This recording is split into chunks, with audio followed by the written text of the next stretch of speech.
तो सिंटैक्स का first rule हम बताए थे कि अगर नाउन प्लूरल हो तो वर्ब भी प्लूरल यूज़ होता है, और नाउन अगर सिंगुलर हो तो वर्ब भी सिंगुलर यूज़ होता है, ये बताए। अब नेक्स्ट रूल ये है कि नाउन में एस नेक्स्ट मतलब सेकेंड रूल,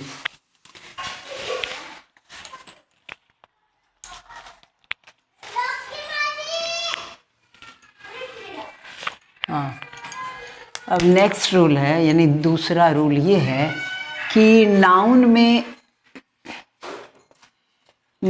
में एस या ई एस या आई ई एस ऐड करके हम उसको क्या बनाते हैं, प्लूरल बनाते हैं। नाउन में एस ई एस या आई ई एस जोड़कर उसको प्लूरल बनाया जाता है। एग्जाम्पल क्या हुआ, जैसे कि बॉय, ये नाउन है और इसमें हम जोड़ेंगे एस, बॉयज़, तो ये क्या हो गया, प्लूरल हो गया। क्या हो गया, प्लूरल।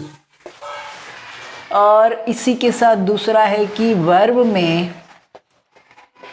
वर्ब जैसे हुआ कि प्ले, लेकिन प्ले में अगर हम एस जोड़ दें तो ये क्या बन जाता है, सिंगुलर।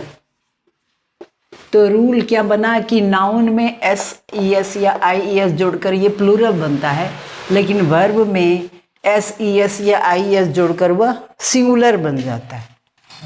फिर जैसे कि क्राई, तो हम इसमें क्या जोड़ेंगे, सी आर आई ई एस, तो ये क्या बन गया, सिंगुलर। इसी में बहुत बच्चे कंफ्यूज हो जाते हैं कि वर्ब में एस जोड़े तो वो कैसे सिंगुलर हो गया, लेकिन ऐसा है, वर्ब में एस आई एस जोड़ के वो सिंगुलर बनता है, और नाउन में S E S I S जोड़कर उसे प्लूरल बना दिया जाता है। ये दूसरा रूल। अब थर्ड रूल कहता है कि ऑप्टेटिव सेंटेंस, पहले हमको जानना पड़ेगा कि ऑप्टेटिव सेंटेंस होता कैसा है। ऑप्टेटिव सेंटेंस हमेशा ही क्या लेता है, ऑप्टेटिव सेंटेंस हमेशा प्लूरल वर्ब का यूज होता है, पीवी। ऑप्टेटिव सेंटेंस में हमेशा प्लूरल वर्ब, जैसे एग्जाम्पल में हम देते हैं कि may God give him peace, मतलब भगवान उसे शांति दे। हाँ, तो ऐसा सेंटेंस जिसमें कि हम किसी के लिए प्रे करते हैं, हाँ, जैसे किसी के लिए अगर हम प्रे कर रहे हैं या विश कर रहे हैं या हम उसको कर्स कर रहे हैं, यानी कि उसको खराब उसके लिए मना रहे हैं, वही कर्स होता है। प्रे, विश, कर्स और ब्लेस कर रहे हैं, तो ऐसे सेंटेंस को ही क्या कहा जाता है, ऑप्टेटिव सेंटेंस बोला जाता है, जिसमें हम अपने मन के भावों को एक्सप्रेस करते हैं वैसे सेंटेंस को, और वो ब्लेसिंग में हो या कर्स में हो या विश में हो या प्रे में हो, तो ऐसे सेंटेंस को ऑप्टेटिव सेंटेंस कहते हैं। और ऑप्टेटिव सेंटेंस में हमेशा ही वर्ब प्लूरल यूज होता है। यहाँ पर वो रूल लागू नहीं होगा कि नाउन सिंगुलर है तो वर्ब सिंगुलर है, और अगर नाउन प्लूरल है तो वर्ब, वो रूल यहाँ लागू नहीं होगा। क्यों नहीं होगा, क्योंकि ये ऑप्टेटिव सेंटेंस है। जैसे may God give him peace, may you live long, may he be prosperous, may he progress, ही आ रहा है लेकिन प्रोग्रेस। एक एग्जाम्पल हम और दे देते हैं, मे ही प्रोग्रेस, तो यहाँ ही है, सब्जेक्ट में क्या आ रहा है, ही, लेकिन हम प्रोग्रेस लिख रहे हैं। ऐसा क्यों लिख रहे हैं, क्योंकि ये ऑप्टेटिव सेंटेंस। क्लियर। अब नेक्स्ट रूल नंबर 4 में आता है कि ए नंबर ऑफ, जिसका मतलब होता है बहुत। 4 में हम क्या बना दे रहे हैं रूल, ए नंबर ऑफ अगर हम देख रहे हैं सेंटेंस के स्टार्टिंग में ही ए नंबर ऑफ लिखा हुआ है, तो इसके बाद हमेशा ही नाउन भी प्लूरल होगा।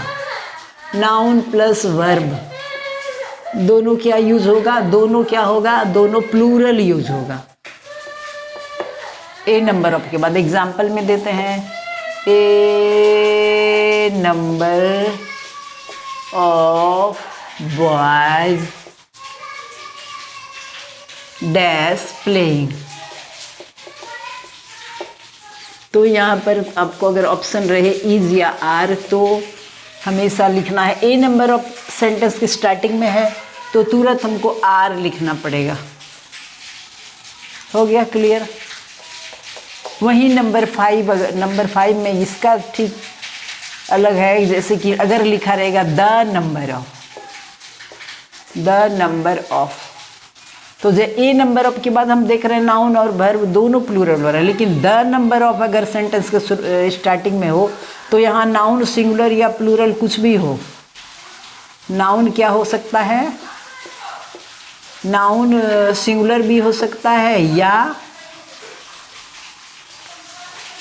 प्लूरल भी हो सकता है, सिंगुलर या प्लूरल भी हो सकता है। एस से सिंगुलर इंडिकेट करता है और प्लूरल पी से। तो अगर द नंबर ऑफ हो और नाउन यहाँ सिंगुलर प्लूरल कुछ भी हो, लेकिन इसमें वर्ब हमेशा ही सिंगुलर होगा। क्या यूज होगा, वर्ब हमेशा सिंगुलर यूज होगा, सिंगुलर वर्ब यूज होगा। मैं एग्जाम्पल दे रहे हैं, द नंबर ऑफ